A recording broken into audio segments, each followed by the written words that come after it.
Okay, so for today's video, mag-unbox tayo ng ating iPhone 15 Pro Max. So, what's the last phone of iPhone I had, love?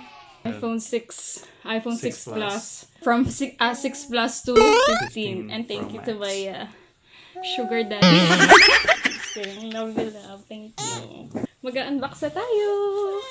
Wait, let's show the... I'm so happy for this upper part. Wow!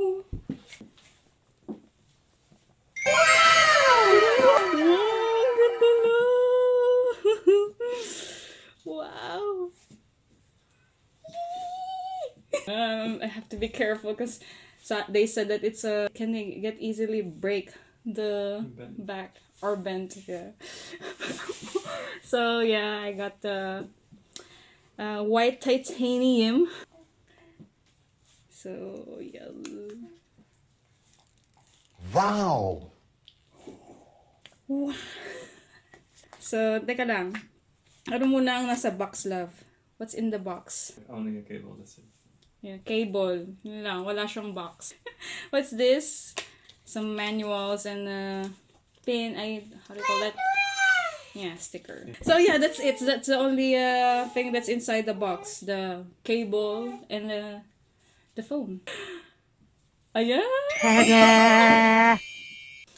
So actually, naka iPhone din siya. iPhone 14, pero para sa work niya. Ayan! Hello!